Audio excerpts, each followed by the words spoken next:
Hello, I'm Courtney Cardini and welcome back to Life of a Travel Writer. This is vlog 20 out of 52 and it is currently June 7th. So we last spoke in May.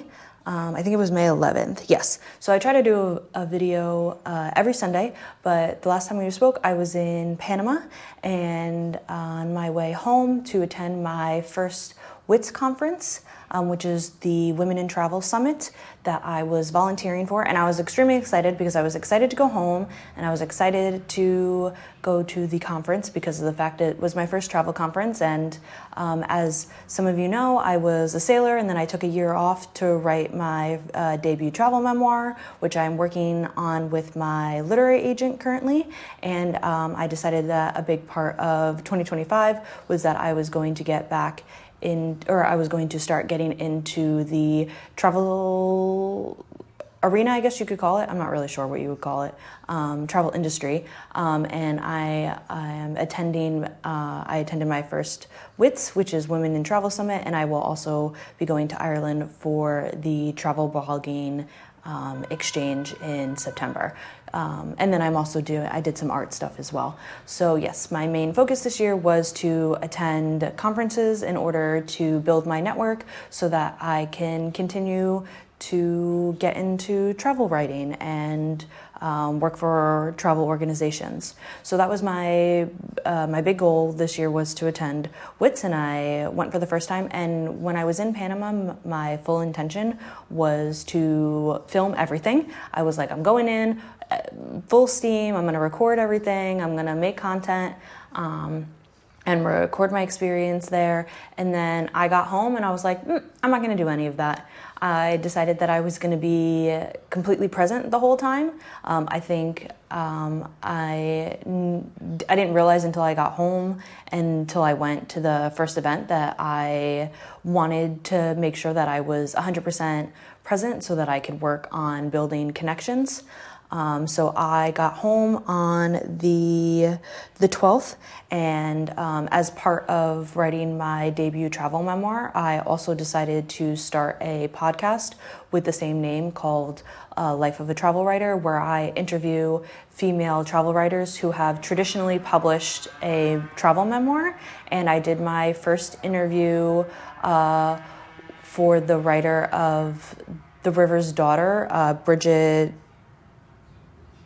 I'm going to forget how to pronounce her last name because I am dyslexic and that happens sometimes.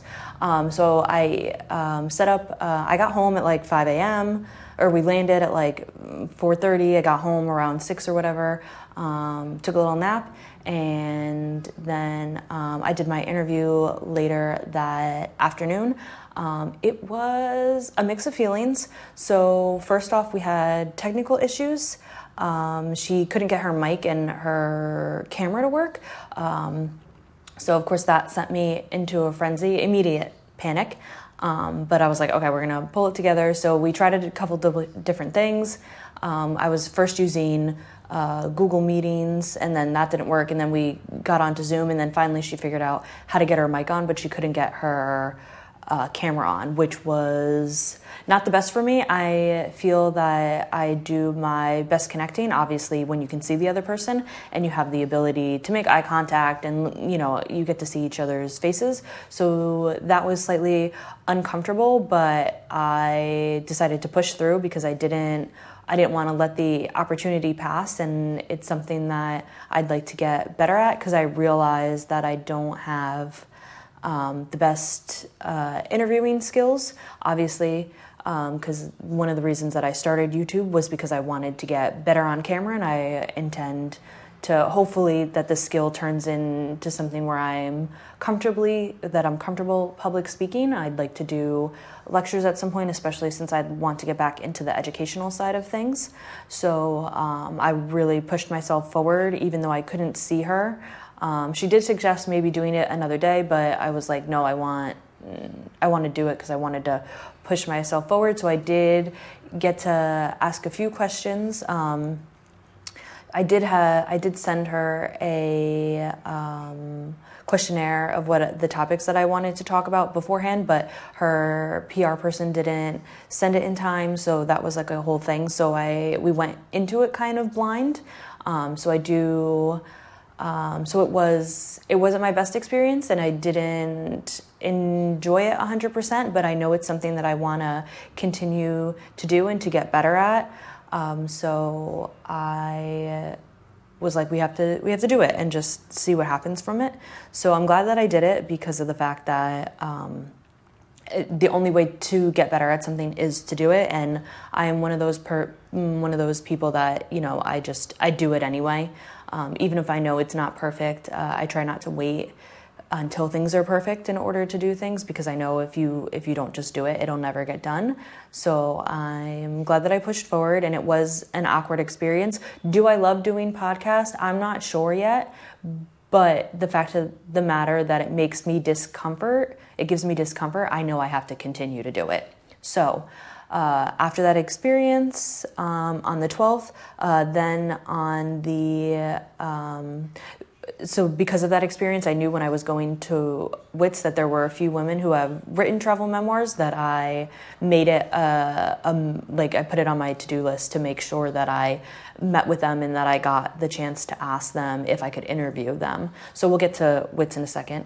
But so then I went to TIFA, which is one of the art fairs I actually should double check, but they're originally, because their offices are in Amsterdam, because one of the girls that I worked with at the European Culture Academy in Venice, she works for them now. So when I'm home, I try to go see her because she's in New York. So I got the chance to see her and spend a couple hours with her, which was really, really great. And of course, it made us both miss Venice so much. So I'm hoping that maybe we'll get to work together in the future, because that would be great. And TIFA is great. I just love art in general and museums and everything like that, because that's my educational background. So being able to spend the afternoon at the art fair and hang out and see the lectures and meet with friends and then meet other colleagues of hers is just a really great experience. And I was really grateful that I had the opportunity to see her. I always feel bad though, because she's stressed out because she's working, and then I'm just there like hanging out. So but it's still a great opportunity to see friends. And then on the 14th, the events for WITS started. The 14th and the 15th are tour days. So for the conference, they were working with Downtown Alliance, which is the organization in Lower Manhattan that is the marketing team for promoting local businesses and institutions in Lower Manhattan. So I signed up for the visit to the Chinese institution.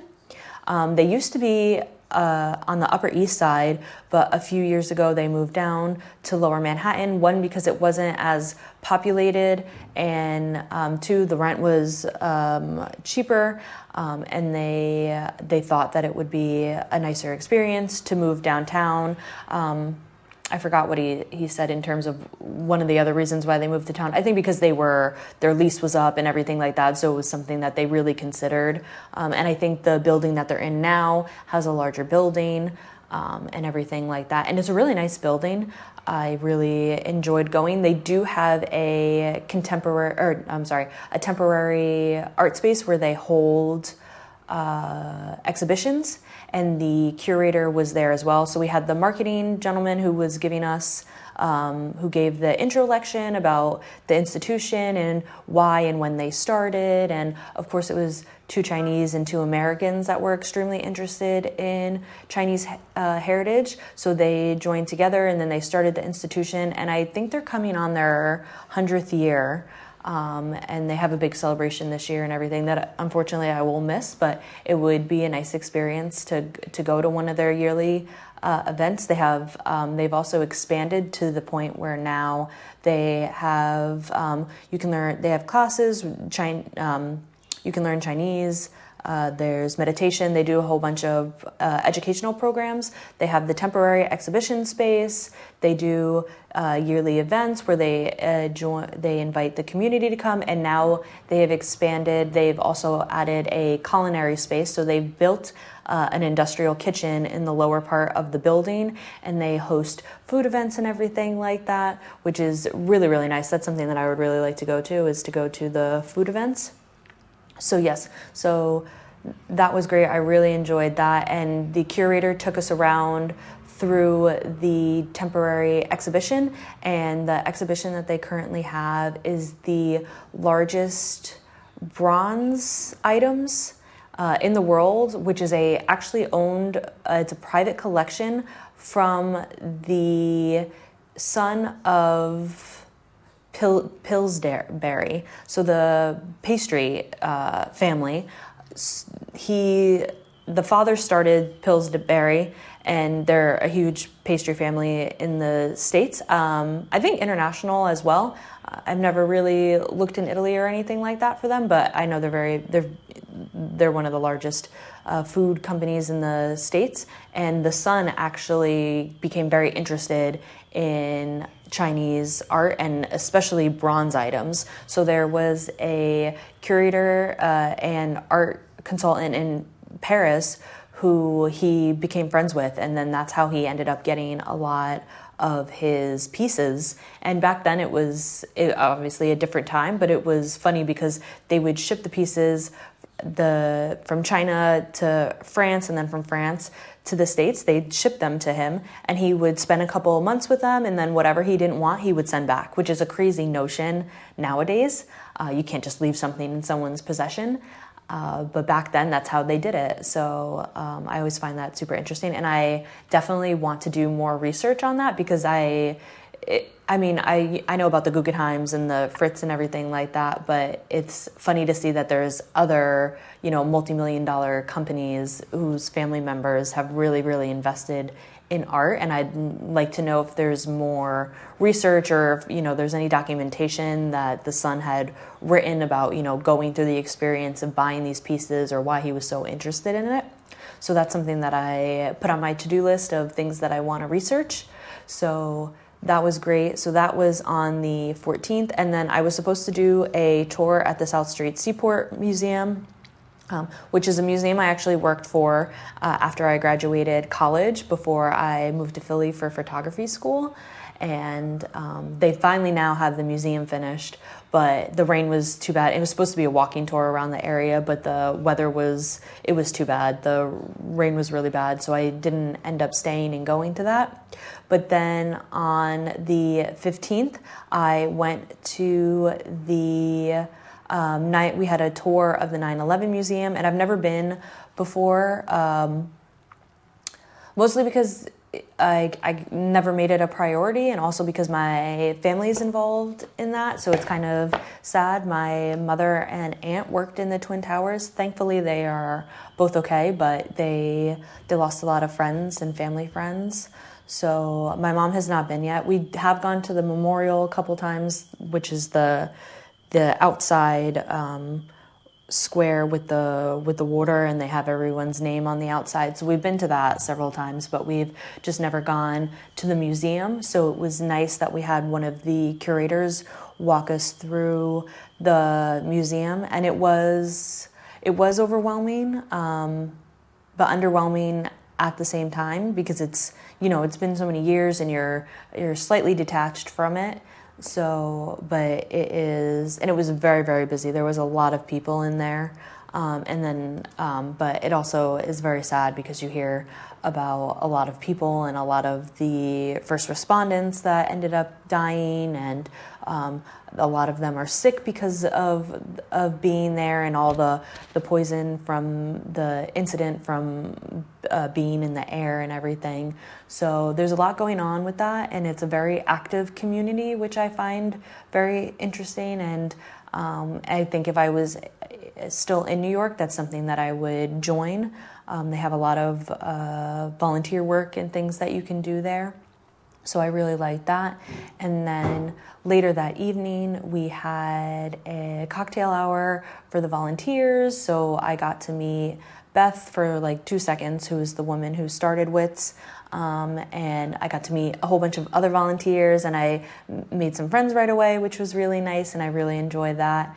And then I went to my last tour event was at the printmaking in the South Street Seaport area. There is it's the original printmaking shop, that the businesses used to do for everything. So we got to do like a little workshop there, and I really, really like that space. I mean, anything with art is great, but the fact that it's like one of the original buildings that used to do all the they used to do the restaurant menus and the business signs, and anyone who needed any kind of paper made, they did all of that. So that was really exciting. And we also got to have a tour of a section of the South Street Seaport Museum right next door. They finally were able to finish that area because Sandy had wiped all of that out. So even when I worked at the museum, I only gave educational tours on the boats because of the fact like the museum was destroyed from Sandy and they were unable to get funding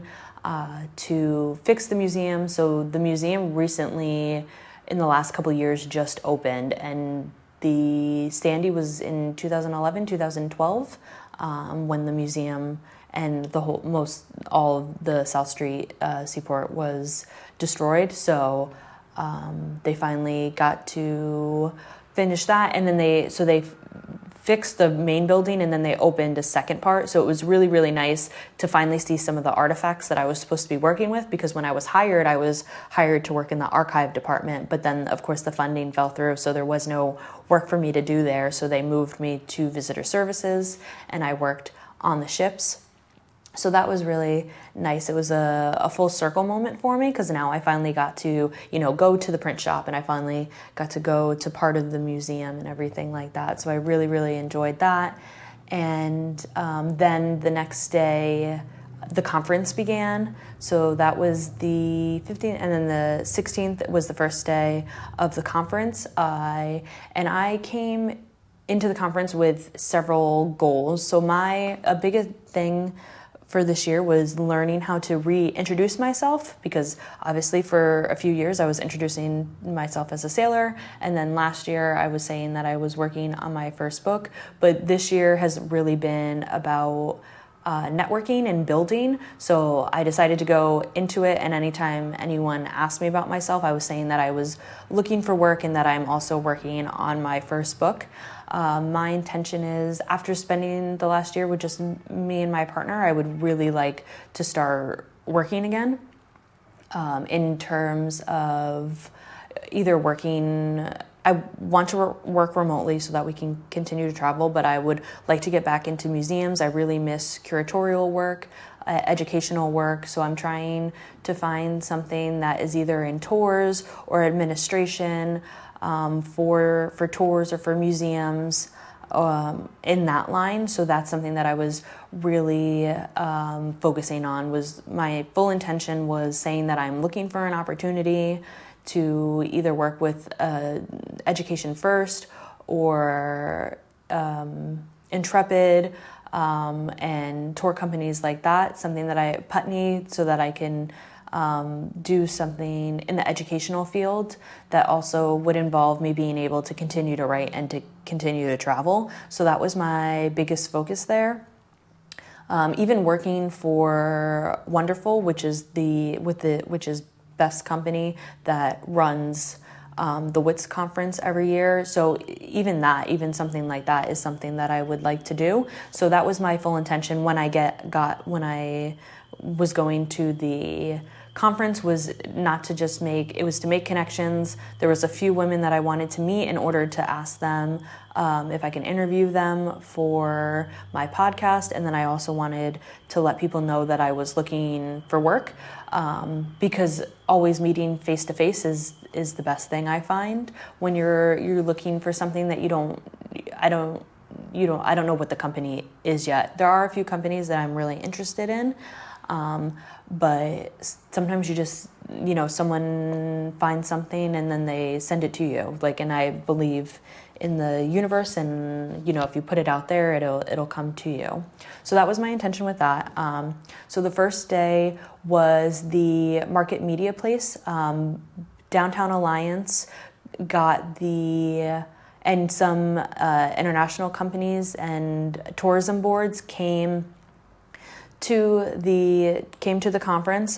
We had a bunch of tables set out, and then there were different tourism boards and Downtown Alliance and educational. And the point was that people that were attending the conference could set up 10-minute meetings with them in order to make connections to see what was possible about working together. So there were some marketing people, there were educational tour companies, there were tourism boards from around the world, and then there was also Downtown Alliance. If you were someone who was from New York and wanted to work and do content creation with local businesses and institutions in the area. So and that was my volunteer job, is that I was to facilitate the changing of the meetings. So I just hung around, and every 10 minutes I was to ring a bell, and that was to let people know that the meetings had ended and that the next meetings would start. And then also, though, I was able to slip in a few. I didn't know beforehand that I could schedule meetings. And then I found out later that I could. So I didn't have any meetings scheduled, but anytime there was a few tables that I was paying attention to, and if they were empty, I jumped in and decided to talk to them, which is what I did for Education First and Intrepid. And I did talk to one of the curators at the 9/11 Museum, just to see what they had going on, and then some historical tours around New York. I also talked to Moon Guides. They are a travel book or tour guide writing. Or no, I'm sorry. They're guidebooks. They publish guidebooks, mostly written by locals. So they were someone that I wanted to talk to in terms of travel writing. So I did make sure that I, was paying attention to those tables. And then other than that, I spent the day networking, and just making sure that I was fully present. Because of the fact that I've been to conferences and events like that before, I know how extremely overwhelming it can be. There were 600 people, there were 600 women there, just as attendees. So it's a lot going on. So my main goal was to make sure that the woman who was running the volunteer section, which is Amanda, that she had everything that she needed in order for things to run smoothly. So I just jumped in as much as I could and made sure things were going smoothly. If anybody needed anything, that I was there to assist. So I made sure that I was fully present, just because I know how difficult it is to be running a conference and be there in general. And it's also overwhelming for people who are attending for the first time. So I was also making sure that not only was I there to help the people running the conference, but I was also there to be fully present for people who needed assistance. For if it was your first time, there was a lot of women that were, overwhelmed, and they're looking for this and they're looking for that, and it's just a lot, and they're trying to make friends, and it's an awkward situation if you're introverted. So I was just making it a real point for anyone who looked uncomfortable or lost, that I made sure that I was there to help, which was great because I made a few friends that way, which I enjoyed. So then after the Market Media Place, which was most of the first day, they then started the lectures. And so I attended some of the lectures after I was done with my requirements for volunteering. And then that evening they had the opening party, which was at the Native American Museum by Bowling Green and by the Bowl in downtown. Also, I've never been to that museum. I don't know why. I think it's just because when I go, because I'm part of ICOM, and I know that's a part of ICOM. I think I get in there for free. But I really, really enjoyed the. Oh no! Before we went to the opening party, though. Okay, so after the conference lectures, we then I made some friends, and we went to the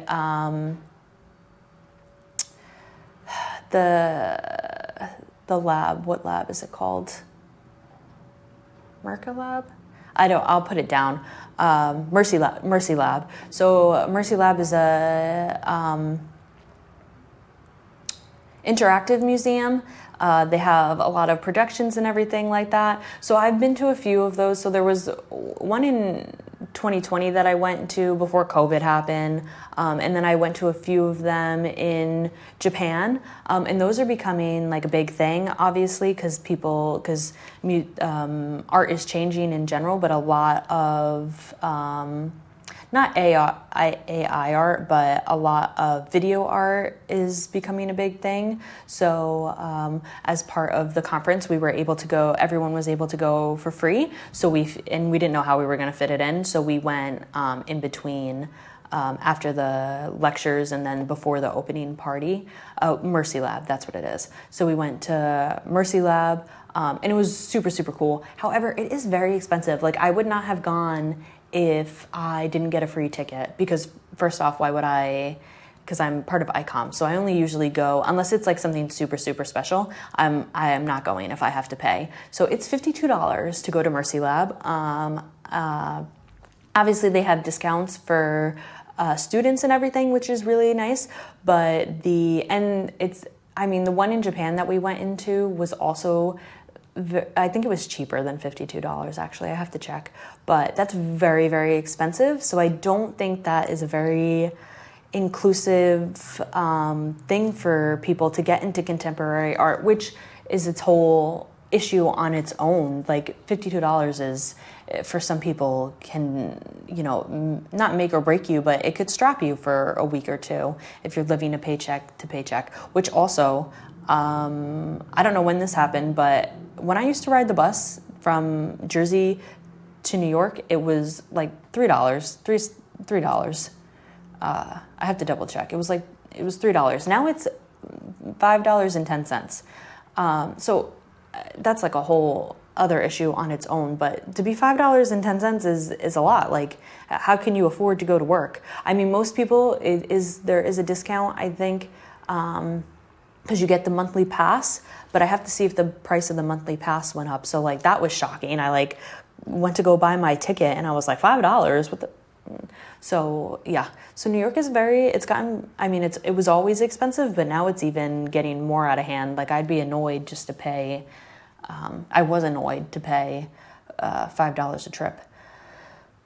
So yes, so we went to Mercy Lab, which is great. I do say if it's something that you're interested in, I really, really, I do suggest it. It is really nice. I mean, it's a sensory museum. So like the first room that you walk into, it's this large empty room, and they just have couches and swings that you can lay down and sit on, and then they project the moving artwork onto the walls and the music. So it is a very nice immersive experience. And then it's like 3 or 4 floors. There's also like the pool, I don't know how you call it. When you were a kid and they had the balls and you jumped into it, they have that, which is really nice.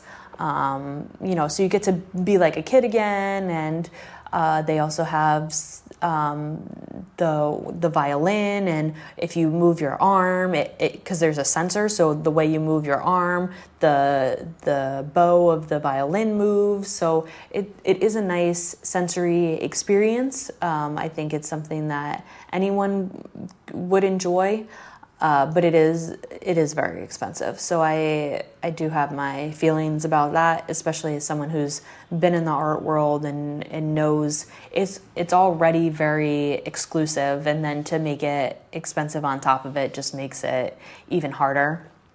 So yeah, so that is my opinion on that. And then finally we got to go to the opening party, which is at the Native American Museum. And I love being in museums in general, but being in a museum at night and it's only your party is amazing. Of course, there's food and there's music, but then you get to go into the art spaces and see everything because there's nobody there but you guys. So being in the museum alone at night is just a magical feeling for me. I really, really enjoyed it, and I was really glad that we went. And it was cool too because they also had tarot readings, but the line for that was super long, and I read my own cards, so I was not getting in a line for that. But the snacks were great. The band was great. They had one band upstairs, and then they had a salsa band start later in the evening downstairs. So you got to be in two sections of the museum, and then if you wanted to, as long as you didn't bring any food or drinks, you could walk through the exhibition rooms. So I did do that, and that was really nice. To walk through with some friends who have never been there before.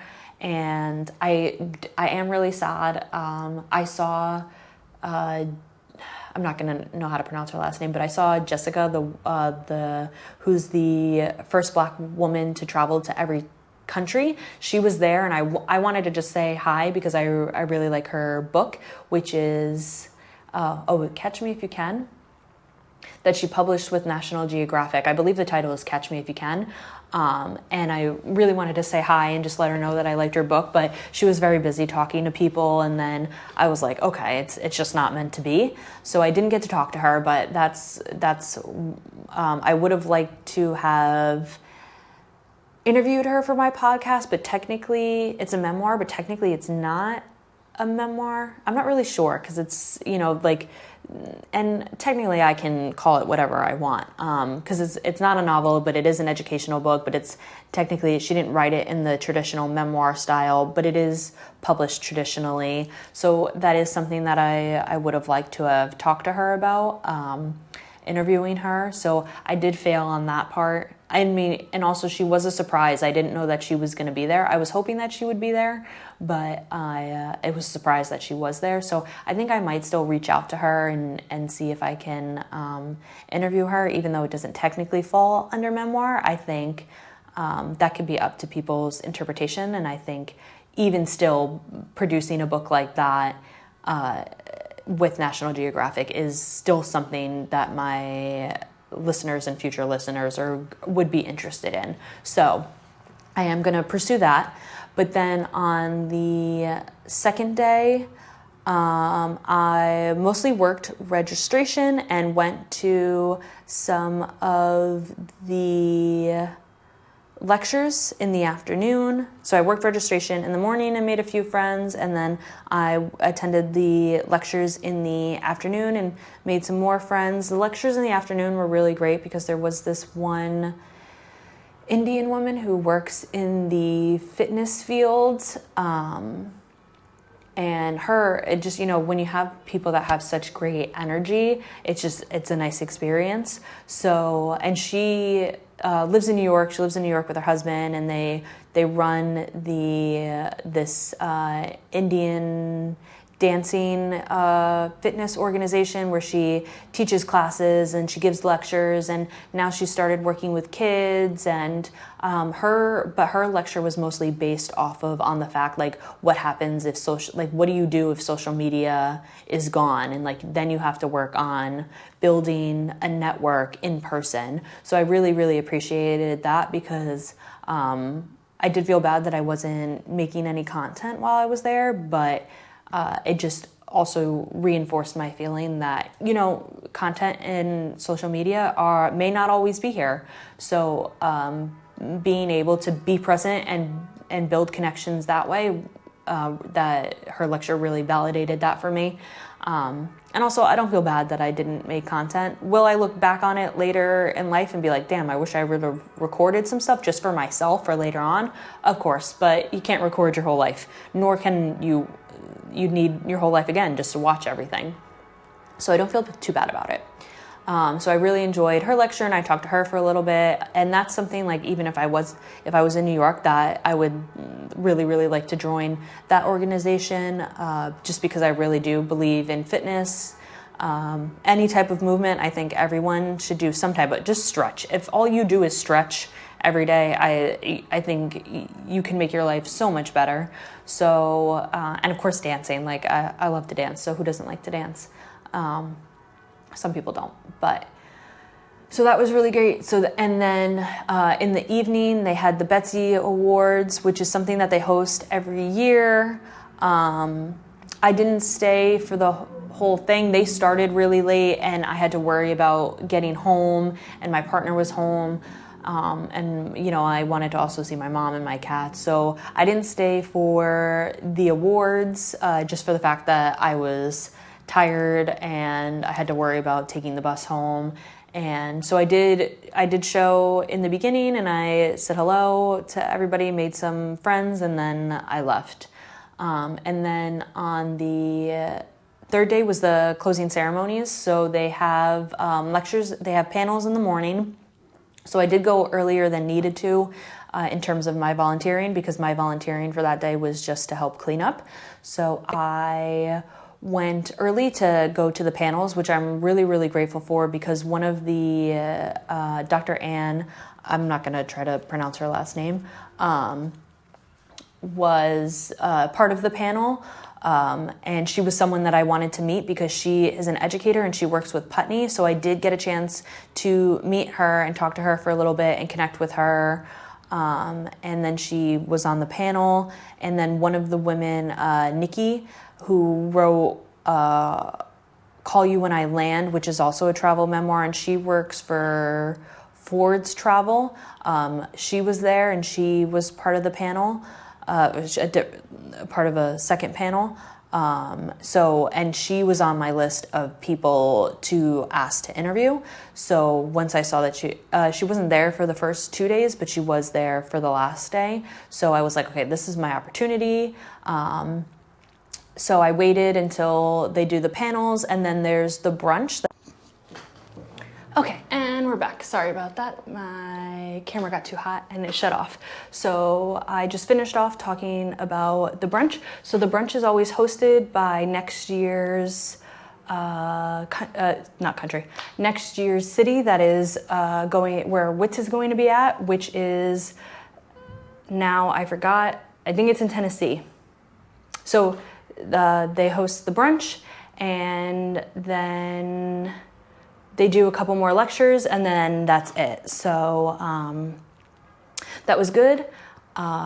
And so yeah, that was the end of WITS. I did want to start doing, so I made a lot of connections, and then since it ended on Sunday, I waited until Tuesday before I started messaging my connections.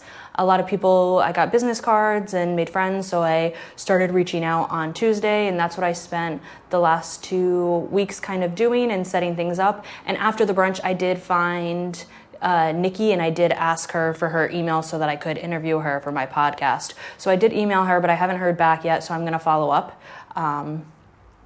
So yeah, so it was very valuable. I feel that something down the line will come out of it, but it was just, I feel the first step. I was hoping that something automatically would come out of it, but I feel like that's not how the universe works.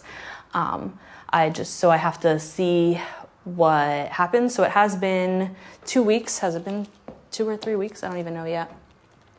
Since the conference, because we're now in June. Where's my calendar? So yeah, so the conference ended on the 18th, and then I started doing things with my family for the last 2 weeks, and was just enjoying that. I was just enjoying being home, and I got to, see my mom and my dad and do things with my cousins and everything like that. So I was grateful for that. We went and saw some jazz shows. I did some work in terms of networking the last 2 weeks, and then we left for Rome on the 3rd. So we are here, and I have been spending time with friends, and actually something did come out of WITS. I did meet Nikki, who works with the walking tours company that I'm going to do some content work for next week. And I got to meet her colleague who lives here in Rome. So I met up with her the second day we got here, had a meeting with her, seeing what they're doing in the organization. I let her know that I'm looking for work and I'm going to work with them in terms of content work. So something did come out of it already, which is nice. And I'm excited to see where it grows from there. So I think it is very important, if you are looking to make a change in life, to find people who are doing what you already want to be doing. And conferences is one of the best things for that. So I'm very excited that I went, and I'm grateful that I went. And some of the women that I met at WITS are also going to be in Ireland. So I'm excited to see how Ireland goes. And I'm excited to see where the rest of the year goes. So I am excited that I am in Rome. We are here till the 12th, which is not enough time for me, but I have already squeezed in a bunch of friends, and I'm going to try to shoot some content just to, really start to build up my skills and build up my portfolio. And I am going to do the content work for the walking tour company. And I'm going to leave all this info below just to help. I'll list everybody that I wanted to meet and everything. So yes, so we are back at it. I'm going to be trying to post a video once a week and stay consistent with it. But I think sometimes it is good to just take a break and hang out and just, let yourself be in hermit phase and then produce things. I think I just really I think it was too much all at once to just start talking about it. I think it was good to just let it sit and reflect on it.